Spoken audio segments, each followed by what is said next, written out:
दक्षिणांचल नूतन DIG doctor सार्थक षडंगी दायित्व ग्रहण। ब्रह्मपुर स्थित दक्षिणांचल पुलिस महानिरीक्षक कार्यालय नूतन डीआईजी भावे डॉक्टर सार्थक षडंगी दायित्व ग्रहण करिसेंती।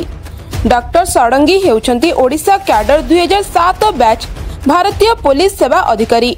दीर्घ वर्ष हेबो ओडिशार विभिन्न स्थान रे एसपी भावे डीआईजी सह बहु संवेदनशील स्थान रे गुरुत्वपूर्ण भूमिका ग्रहण सह निज कार्य संपन्न करिसेंती। पूर्व दक्षिणांचल पुलिस महानिरीक्षक भारप्राप्त दायित्व रे वरिष्ठ आईपीएस जय नारायण पंकज रहिथिले। वर्तमान श्री पंकज को आईजीपी ऑपरेशन को बदली होईछि। मंगलवार पूर्वाह्न समय रे आईजी जय नारायण पंकज सरकारी व्यवस्था अनुसार हस्तांतर करथिले। दक्षिणांचल डीआईजी भावे डॉक्टर सार्थक षडंगी दायित्व ग्रहण करथिले। उभय को पुलिस विभाग पक्षरु पुष्पगुच्छ प्रदान कर जायथिला।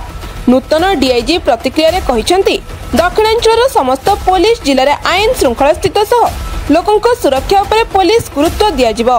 माओ प्रवण अंचल में स्वतंत्र कम्बी ऑपरेशन जारी रहिबो।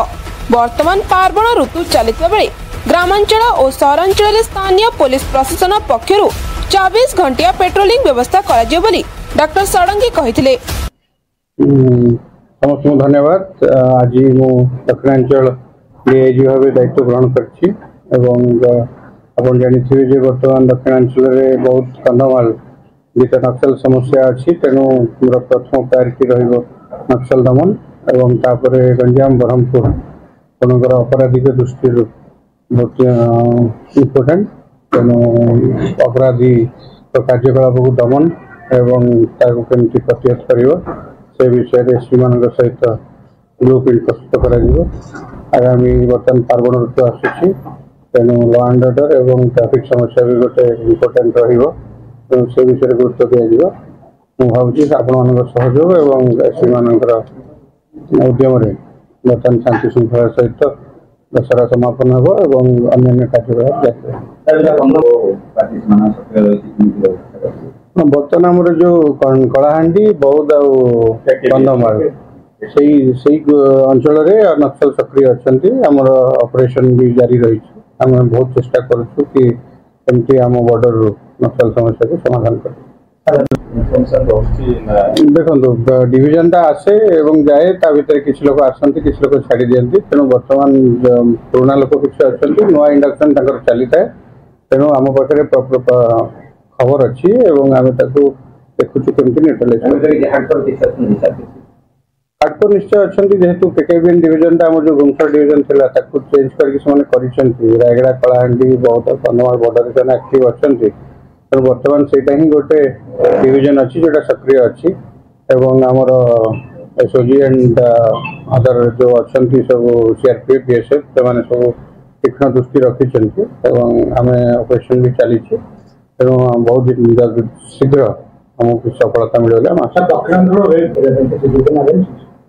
निश्चय। जेहेतु ब्रह्मपुर और गंजाम ये दुटा सब अपराधिक प्रवण रही किसी ना किसी जेहेतु यहाँ गोटे पेंटस्थल समाज जो व्यावसायिक पेंटस्थल तेणु किसी ना किसी अपराधिक कार्यकलाप रहे। तो बर्तमान आमर जो नुआ एसपी मैंने जॉइन कर जानते पुराना एसपी ब्रह्मपुर फेरिक अन्य 4टा जिले में नुआ एसपी अच्छा। तेणु मुझे डाकी गोटे रेंज कन्फरेन्स कर ब्लूप्रिंट प्रस्तुत करूँ एवं जमती कम चलता सेमती निश्चय। जेहेतु ब्रह्मपुर मोर गोटे पुराना जिला हिसाब से इलेक्शन समय आसी एसपी भाव जॉइन कर डीआईजी रैंक रे तो निश्चय बहुत खुशी लगुच कि आउ थे मत गोटे जो दायित्व मिली सुचारू रूप संपादन करने चेष्टा करें। देखो साइबर क्राइम प्रथमतः हूँ कि जो अवेयरनेस क्रिएट हवा कथा से होना। बहुत लोक आम कहला सत्वे भी क्राइम ब्रांच प्रचेषा सत्वे से निजक से जो प्रलोभन दूरे दूरे रखी पार ना बहुत वयोज्येष्ठ व्यक्ति एवं पिला माने तार शिकार होउछंती। आमर गोटे economic offence and cyber crime wing सबू जिले में खोली जाइए एवं तार आमर क्राइम ब्रांच साहाय्य आम बहुत जिनस को भी कर देखुए प्रतिदिन मोबाइल रिकवरी होकर क्रेडिट कार्ड फ्रॉड रोक जा पार्टी किंतु साइबर क्रिमिनाल माने नुआ नुआ सब उपाय करी सब करुँच। तेणु यापाई मुख्य दरकार अवेयरनेस एवं जदि केस जहाँ रजिस्टर होती सफलतार सहित इन्वेस्टिगेशन कर आम अरेस्ट करुचु एवं लोक जो पैसा जो पड़े जाए ताको भी आनी दौर